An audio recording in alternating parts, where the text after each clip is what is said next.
The Dance of the Tree Men. I was glad indeed that circumstances took me to Awaraha, it and its sister island, Awariki, were two of the most interesting small islands of the whole voyage. The people were clean, friendly, and welcoming. Awaraha, though long under white influence, still possessed enough of the primitive to be interesting, and Awariki, called by Mendana Santa Catalina, had not changed much since the Spanish navigators first saw it. The small bay of Port Mary, which no one ashore knew by that name, though open to the west and northwest, was secure in all other weather and almost idyllic in its beauty. Fresh water bubbled from springs into the bay, so that it was possible to put one's mouth to the sea itself and drink copiously of delightfully cold and invigorating fresh water. The fruits of the land were plentiful, and fish and crays abounded in the water. What refreshments could not be secured there could easily be obtained by a boat trip to Star Harbor at the eastern end of San Cristobal. The trader said this was a good place to heave down a ship. Here swine and cattle thrived, and the trader had a large plantation. Awaraha was more his home, his sphere of influence. He did not try to make a living out of it. Bêche de mer from the reefs off San Cristobal and shell, and the copra of his plantation gave him that. Ashore I saw that the villages were well laid out, almost as if a town planner had been at work there. The grass houses were well constructed and thoroughly clean. The islands, being coral, are low, but the interior of Awaraha reaches a height of 500 feet in one place. The island is really a raised atoll, except where it has been cleared for the natives' gardens. It is well wooded. There are 2 fresh water lakes in the interior. A well-kept path leads the 2 miles across the island to the villages on the other side. The way along this path, though the heat is severe and the coral outcrops hard on the feet, is most beautiful. By the western shore, near Port Mary, the village here is Apana. One passes through a large village with a church. Just beyond the village clearing, the woods begin and continue the whole rough way to the eastern shore. Here the great Pacific swells roll in on the fringing reef, curling and breaking in austere majesty.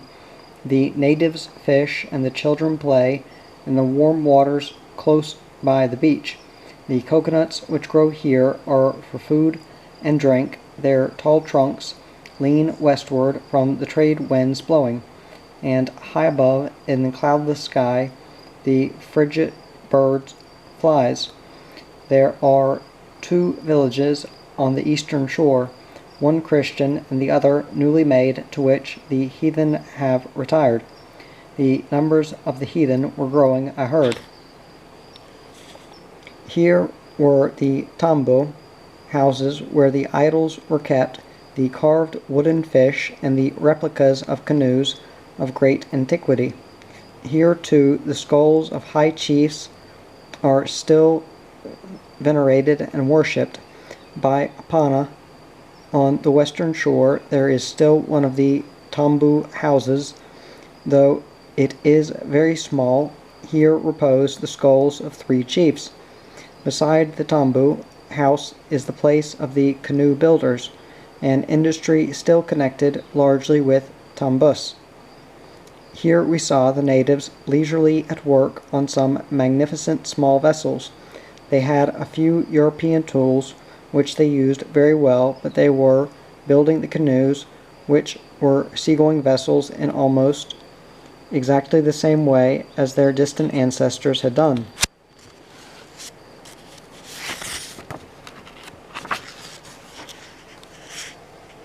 They were building them up from solid planks sewn together and caulked with some resinous gum. The lines of these new canoes were very beautiful and seaworthy. I gathered that the possession of a good canoe had been regarded from time immemorial as a necessary stamp of manhood on Awaraha. The possession of a canoe and skill in using it, proficiency at the hunt and in fishing, virility, and a general standard of decency, such as would make one a fit and useful member of the community. These were the old standards. Something of them still survived, but a great deal was lost, the trader said. Even to Awaraha, the policy of stamping on the native customs, of removing as far as possible the natural joy from their lives, have been extended. However, there were no missionaries there at the time of our visit. None were expected, and the natives were slowly reapproaching, largely as a result of this unusual trader's guidance and care, something of their old conditions of joyous and natural living. There was a different spirit on Awaraha and Awariki, different from that of any other place I knew in the Solomon Islands, and indeed elsewhere in Melanesia. There was almost a holiday spirit, no labor lines, no barracks, no plantations. The natives too seemed to be in splendid condition and were a fine upstanding lot.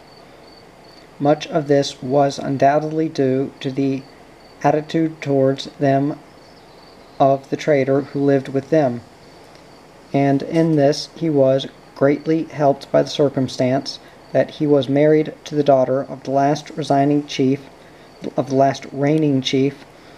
and had so himself become a kind of hereditary chief of the island. He had married the daughter of one Bugga Bugga, last of the paramount chiefs of Awaraha, who had left no male descendants.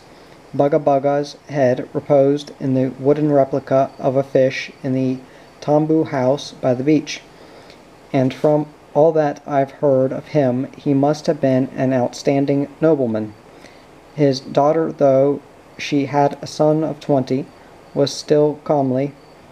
At the time of our visit, she had at home with her a son of 16, a solidly built, intelligent, and most attractive young.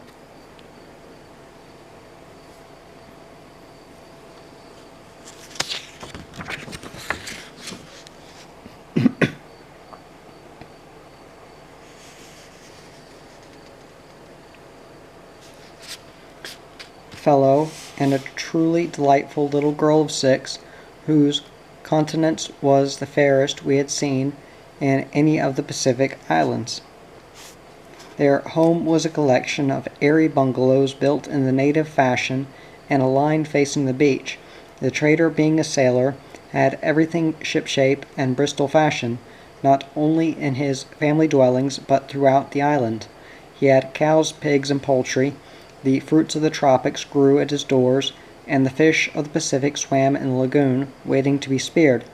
His cutter was drawn up on the beach by the front door. Across the narrow strait he could see the smoke rising from the drying sheds of his copper plantation on San Cristobal.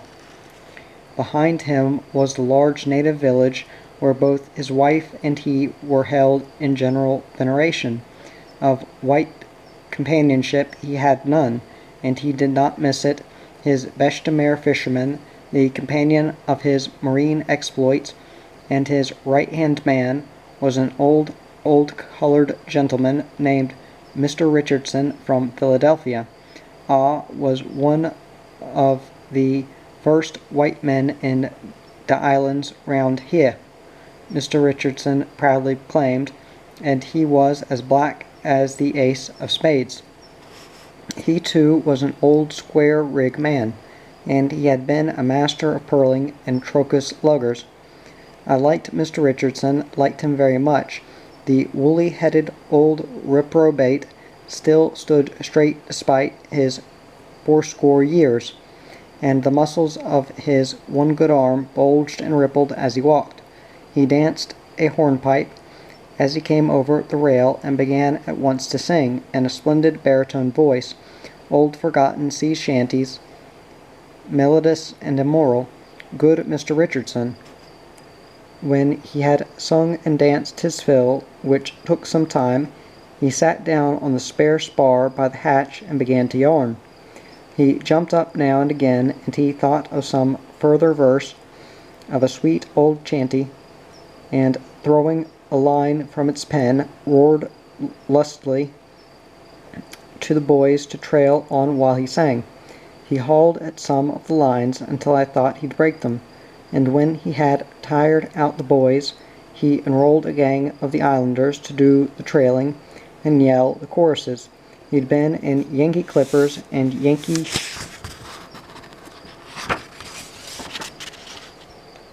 hell ships. Here was a real old-timer. He had been wandering the world since he was 12, though he had been about the Pacific since an oar-laden skylarder, outward bound from Noumea, opened up and left him to pull ashore some hundreds of miles and land near dead, somewhere on San Cristobal. That was how he had come to the Solomons. He had rowed there. When he had really settled down and began to tell of his maritime history, the old man was extraordinarily interesting. He spoke of hell ships and of brutal hazing, of being kicked about and belted with belaying pins, of hell roundings of the Horn and starvation, of islands, adventures, and of pearls. When he had nearly done, he began to tell of the very worst ship he had ever sailed in. You boys like to hear of the biggest bastard of all the ships I ever sailed in. Yeah, well, that ship, sah, she was a bastard and no mistake. And he went on to give copious horrible details in support of his assertion until all hands were thoroughly assured that his name for the ship was almost a term of endearment. He described the captain, the owners, and the mate. He went into long details about blood and belaying pens. He told of the idiosyncrasies of the afterguard and the skullduggery of the agents. That ship and all about her stood up for hour after hour to as savage a verbal beating as any gale had ever given her in her long-gone sea life, and in the end the old man, his eyes rolling and his voice a little thick at the memories of the abuses he had suffered in this pleasant vessel, swore a great oath. By God, I get so much hell from that ship, if I ever meet de descendants, yeah, de grandson of that bastard owner, I give him back what I got, or some ben of it. I won't live long enough to give it all. Jeepers, said one of the American cadets, my grandfather. It was the vessel which had so aroused the colored mariner's ear, had been the full-rigged ship Panama of the G.D. line of New York. The youngest member of that family was a cadet on board. For a moment Mr. Richardson stared in unbelief. For a second longer he looked as if he would keep his oath, and then he just said, "Wall, I'm danged," and danged he was. We never had another yarn out of him. His later deficiency in this regard was, however, made up for in some measure by the trader, whose stock of reminiscence was beginning to open up after we had been listening to him for 3 days.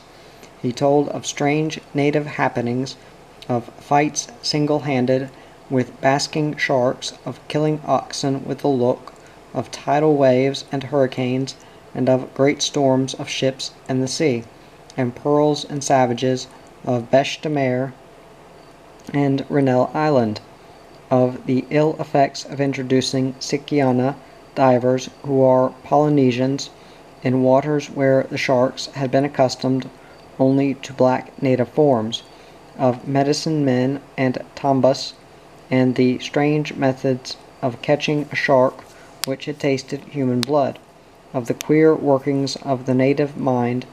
He told us of the trials of the early traders, and of the death of Frankie a Pole. Frankie had also been one of the early traders. He gave fish hooks for copra and trocus and bêche de mer, which he sold in his turn at a handsome profit. But Frankie became tired of the sight of natives, of copra, of fish hooks, and of trocus. One day the trading vessel brought him his supplies, which included as usual a case of square-faced gin. He sat down and drank the gin, and he was just finishing this pleasant pastime. A native arrived with a sack of copra. Frankie said to the native, "Me wantum fish hooks," and he put down the copra. "I'll give you bloody fish hooks," said the pleasant Frankie, and shot him dead. Some other natives nearby thereupon quite roughly grappled with Frankie, who was firing wildly. In the course of the scuffle, Frankie's head happened to poke through the rough window of his store.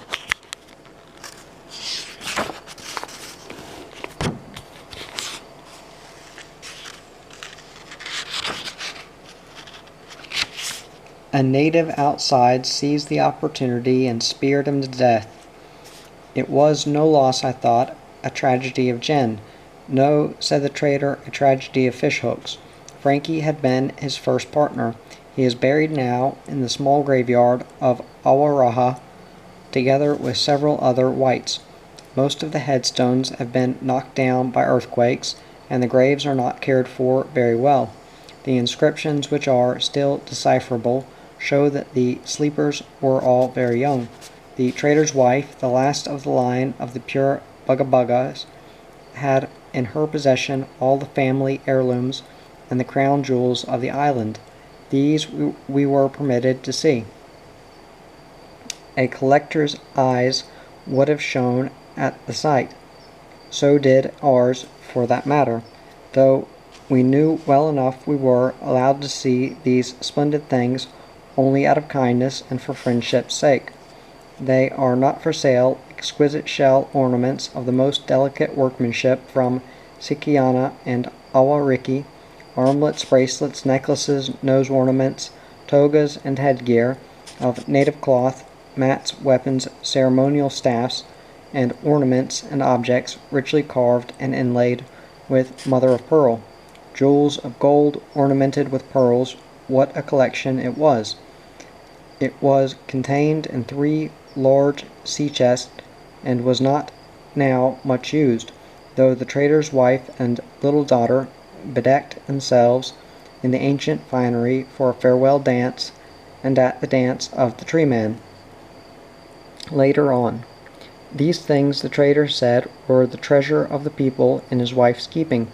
He knew well enough they would be sought for in a museum, but their place, he felt, was the island. I hope they remain there always. The trader himself had a good collection of native weapons, shields, utensils, carvings, and so on, but he had recently lost a good many in the last tidal wave which had destroyed his home. The buildings we saw were only temporary, he said, and he was sorry that his dwelling was not in better order. But it all looked rather fine to me. We went with our friend to the trader, to Awariki in his cutter. Awariki is a small island surrounded by fringing reef in which there is no real break. There is poor anchorage only at one place off the native village. Here the reef is broken a little, and there is one tortuous passage through the beach. The negotiation of this through the rollers is dangerous.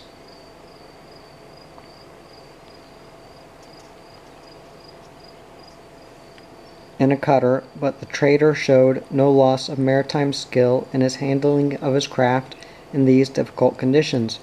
There are only about 100 people on Awariki. Somehow the schools and the teachers and all those great uplifting influences seemed to have passed them by, for which one gathered without difficulty. They are devoutly thankful, a peaceful and industrious folk, living a simple life satisfactory to themselves. They ask only to be left alone, a privilege that today is rarely granted to their kind. I could not see that they had missed much. They were happy, healthy, and contented, though they were inclined to eye us suspiciously at first, as perhaps a crowd of the government's men come to collect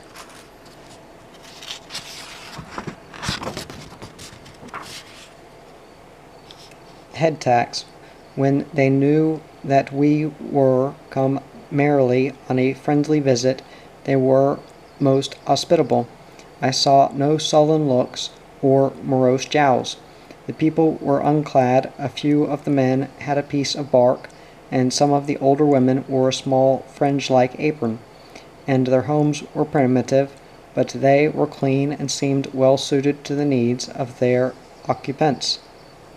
This surely ought to be all that is asked of any dwelling. They were cool, shaded, airy, and watertight. In front of most of them were small verandas where the women sat with the children.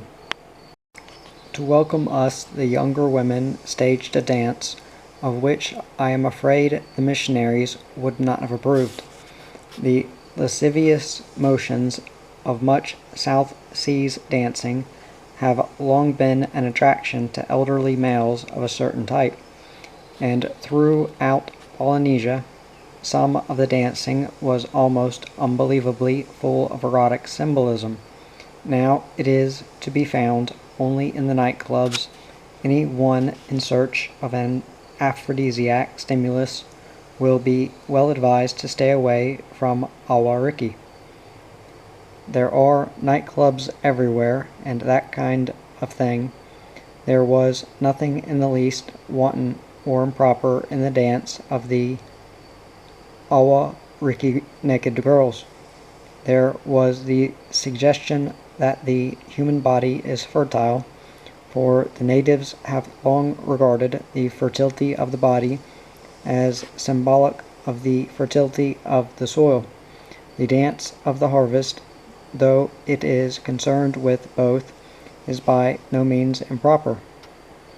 The maids of Awariki danced very well, though somewhat monotonously. They kept up a sort of time by hissing through their teeth, while a choir of 4 old women sang very sadly. When it was over, they walked calmly away, their usual phlegmatic selves, and went on with the housework and such as things as they had been doing. Another group of women, more elderly, though not old, danced with shrubs and such greenery as the island possessed, which was a great deal. They were bedecked with palm fronds and leaves, and as they danced, these things fell from them, and they were not at all embarrassed. Why should they be? There is, for heaven's sakes, nothing improper in the human body, and there were grace and suppleness in these. When the women had finished their dance, the men began. Their dance was more gymnastic and more elaborate. They also were decked in foliage, and had a choir of 5 who solemnly chanted dirges with grim monotony. The men had dance sticks like kilikis, many of them carved with representations of fish or the frigate bird. They kicked at the earth and danced most energetically, hour after hour, while the choir sung. They were still dancing as the evening came, and we went down to the beach to depart towards Awaraha and the ship. Their chief, Kio, an unimpressive middle-aged man with a bald head and a mild case of elephantitis in one leg, came with us to the beach. I gave him a few presents. The natives had been good to us. They had given us fruit and coconuts and a good show. As far as I could see, the subjects of Kio were a stalwart, healthy lot, I wish for them long continued isolation and prosperity. The natives of Awaraha also gave us a dance. This indeed was something memorable. From probably the earliest occupation of these two small islands, dancing has been traditional with the people. Much of the old dancing has now been lost, for the early missionaries frowned severely on the innocent pastime. Very few of the dances seem to have been wholly concerned with the incitement to lust, though at some neighboring islands the natives used such dances to beguile the black murderers ashore, where they might be slaughtered and their vessels looted. Most were interpretations of events in legendary or actual history, by the singing of chants which told of the great deeds, and by the interpretations of the dancers. Something of the long past happenings were preserved. We were privileged to see just such a dance, which has been saved, resuscitated indeed, in the very nick of time by the trader. I should be quite prepared to hear from almost any missionary that this trader was a bad influence. In the islands, but it seemed to me that whatever his disadvantage or his shortcomings, he was doing splendid service both for the natives and for anyone concerned with research into the manners and customs of the Pacific. He spoke perfectly the dialect used on Awaraha. It had been his habit for years to talk with the old men and to learn from them as much as possible of their earlier lives. One day, in the farthest village on the eastern shore of the island, he came across an old man who told him of the dance of the tree men. The trader listened. It seemed dull at first, but he listened patiently. If one wishes to learn anything from natives, patience is the first requisite. He came gradually to realize that this dance must be a representation of the whole history of the island. He listened attentively. Then, did anyone else know of this dance? The ancient informant was too shaky on his legs to perform it, but they found two other old men who knew it. Gradually they rebuilt the whole dance, the trader and these two natives, and now they had taught the younger men to do it. This they do with enjoyment and very, very well. It was the dance of the tree men that we saw. It was staged on the foreshore by the beach before the trader's home and began in the cool of the afternoon. First came a choir of 5 old men chanting. These stood in a row singing the long, long song of the story of the island. After them came the background performers, in this case a chorus of shrub-clad men who pranced and stamped and waved their dance sticks to the rhythm of the chanting, and jumped on the earth with great energy and considerable grace. Their timing was especially good, and their sense of rhythm was superb. They danced on and on. At first I thought nothing more would happen. Then the tree men began to come, clay-covered, grotesque figures, climbing down from the trees of the nearby forest and lurching unsteadily on their feet, staggering about, learning painstakingly to walk. These were the original dwellers on the island, the earliest men of whom the legends make mention. They lurched queerly in time with the chant, now grown stronger, and looked about them at the sea. They were primitive fellows by the looks of them. They had a few women with them and some children. The women carried the children on their backs, while these danced the weird shuffle of the tree dwellers. 3 canoes filled with black men glided in silently to the beach. The black men, fierce-visaged, landed in the guise of friendliness, only to fall upon the clay-covered tree men as soon as they were near them. Now the chant swelled. The semblance of the fight was strongly done. Tree men and marauder danced and fought. The tree men fought stubbornly, retreating towards the bush. The marauders pressed after them. Some fell on both sides, but it soon became evident that the tree men would be defeated. The few survivors of them were at length routed and fled. trying to take the bodies of their dead with them. The dance was now taken up by the black men, joined by a few of the tree dwellers to show, perhaps, that the tribes had intermingled, as indeed they probably did. They danced on, more marauders came, they faced tidal waves, earthquakes, hurricanes, they made clearings, tilled the fields, caught fish. They seemed at this stage to pass through a considerable period of tranquility. They became mighty fighters and were able to keep off intruders. Then came the first of the navigators, Mendana. If the legend of the dance had any basis in fact, Mendana had a hot reception here. There is a record that he lost 4 men at an island which was probably Awaraha and was driven off.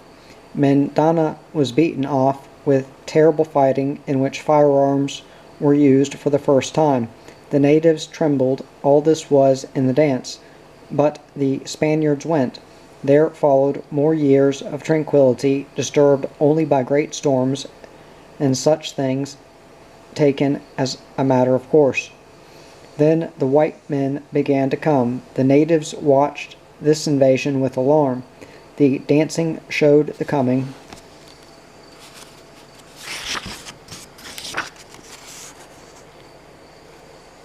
of the traders, the missionaries, and of disease.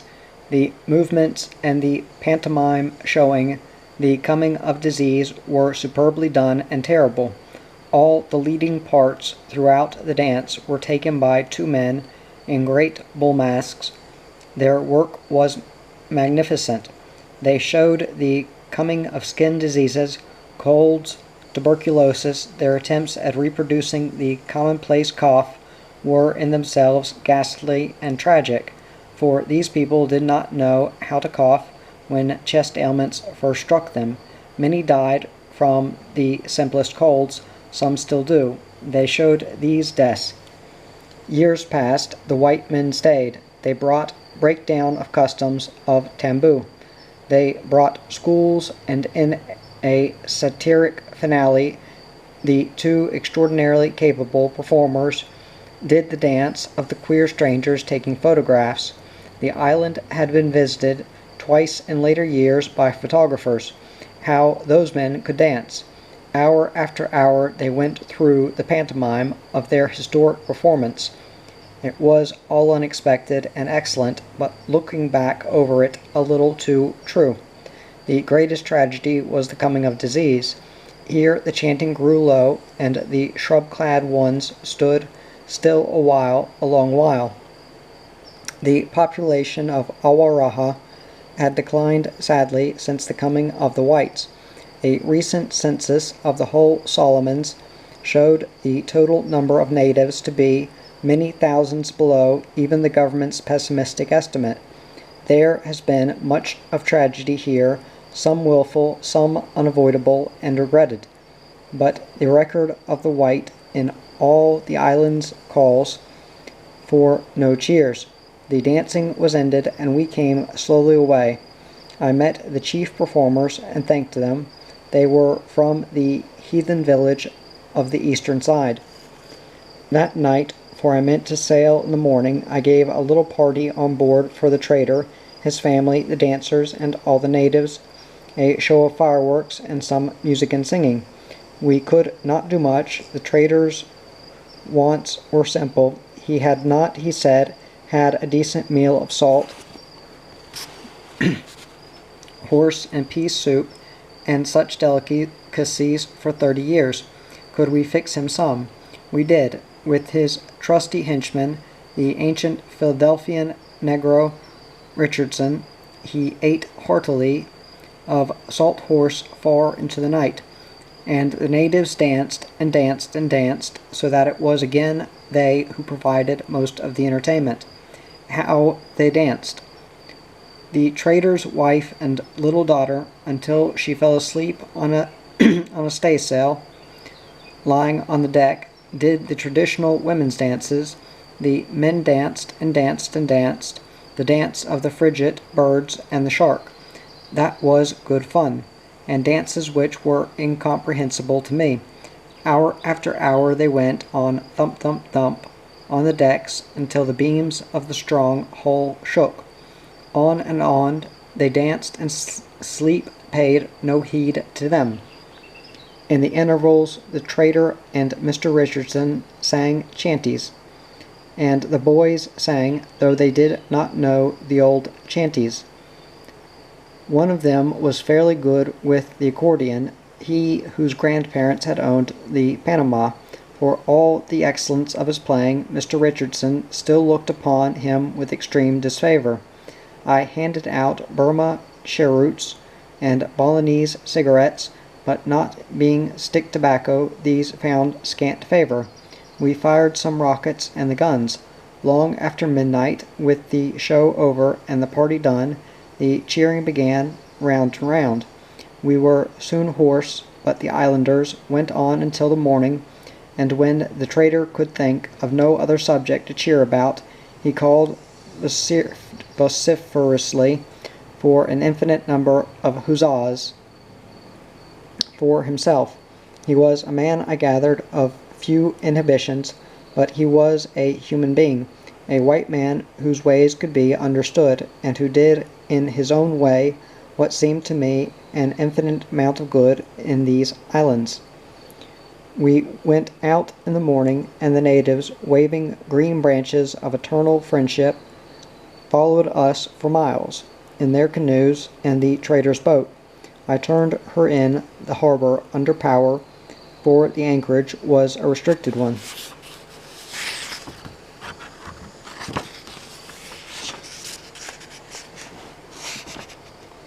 Outside we gave her the sails, sail and sail, and glided along quietly and gracefully in the tropic morning.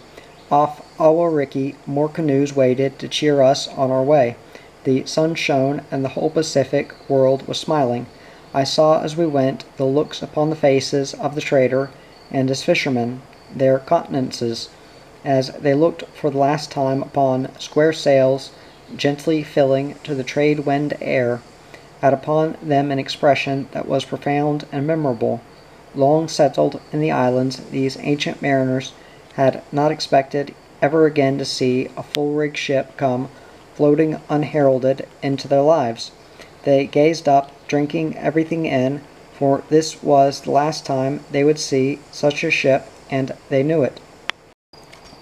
So we went out to sea with the haunting melody of the natives' song of farewell in our ears, and for a long, long time looked back pleasantly towards Awaraha.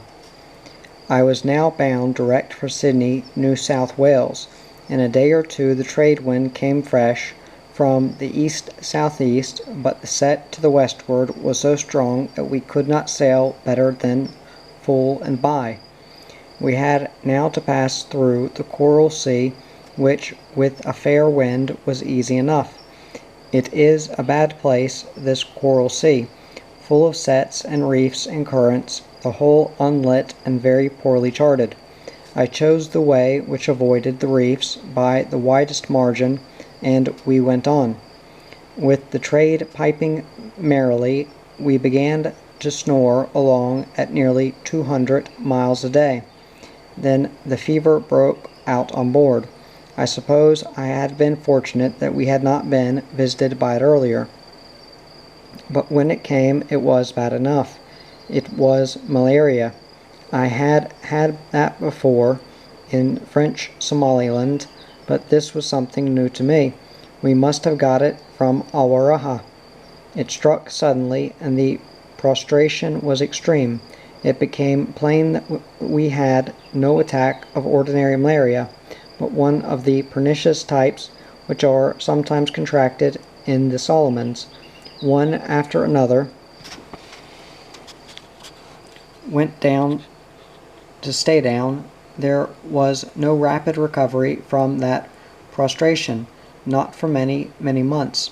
The carpenter, Jan, the able seaman, Dennis the cadet, Ben Sowerby, who had been with us from Singapore, these had it. Others began to go. I had it myself a little. It was nasty. I began to fear that the whole ship might have it. and to wonder how we should ever get through the Coral Sea. But there were, after all, only 7 cases. The carpenter, Dennis, and Jan were the worst. The carpenter had never been ill in his life before, a lusty young Finn, broad-shouldered and powerful, used to doing a hard day's work all his life. He took badly to being laid up. Time after time he struggled up on deck, almost in delirium, and had to be carried back to his bunk by the weekend watch. The only cures I had were quinine and various mixtures to induce sweating and reduce temperature. Again, this particular brand of malignant intestinal malaria, at least in its initial stages, the common remedies were of little use. The attacks lasted for a week to 10 days. At first, afterwards, they usually lasted from 1 to 3 days and came irregularly. Nothing seemed to be able to get the germs out of the body, though 10 days in the Royal Melbourne Hospital later on almost managed this for Dennis. Dennis was 15, one of the youngest of the cadets. The after effects of so serious a fever were rather bad for him, and the spell in hospital came in time. However, he strengthened again afterwards, and long before the end of the voyage was one of the strongest and ablest lads on board. Jan the carpenter, however, suffered a long time. One of the American cadets went home. It was about 1,700 miles from Awaraha to Sydney. We made the first 1,512 days, going down between the Chesterfield and the Ken Reefs, giving all the obstructions of the Coral Sea as wide a berth as possible. The set was heavily to the westward the whole way, but this at last was in our favor. The sailing, for those who could enjoy it, was very good. I planned to make my landfall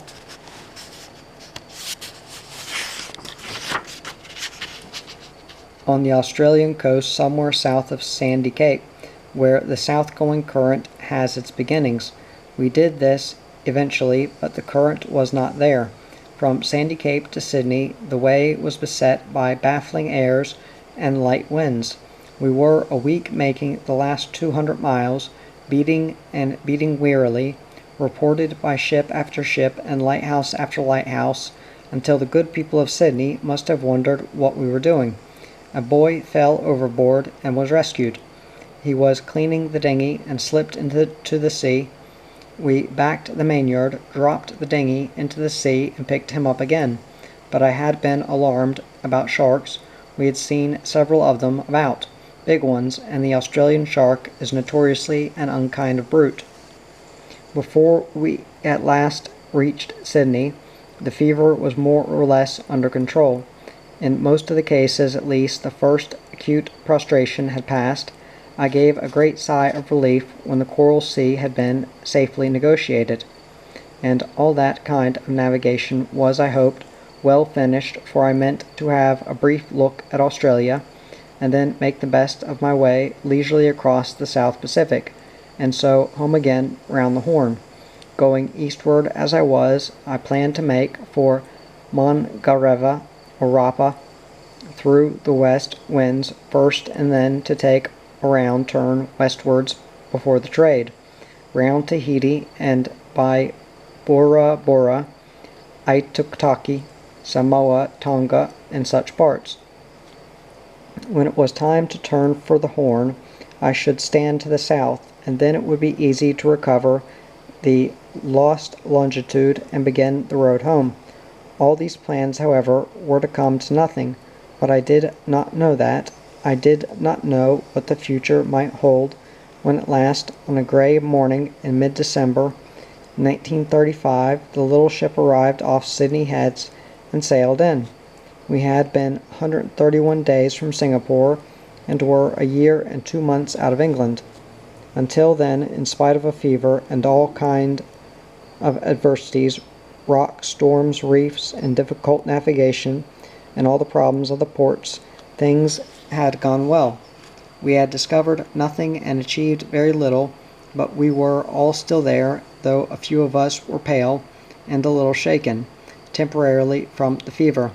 I had sailed a very small and a very old full-rigged ship halfway round the world, and kept together a heterogeneous and by no means unanimous collection of seagoing human beings over 30,000 miles, and tried to make it all seem worthwhile. The welcome of the port was vociferous and sincere. A customs man arrived with voluminous forms covering several square yards, and demanding copious details in triplicate of everything on board down to the last roll of toilet paper, the last bar of soap. The copy of the regulations he left with me bristled with such welcoming phrases as penalty 500. There was a man with him shouting about state taxation, and it rained.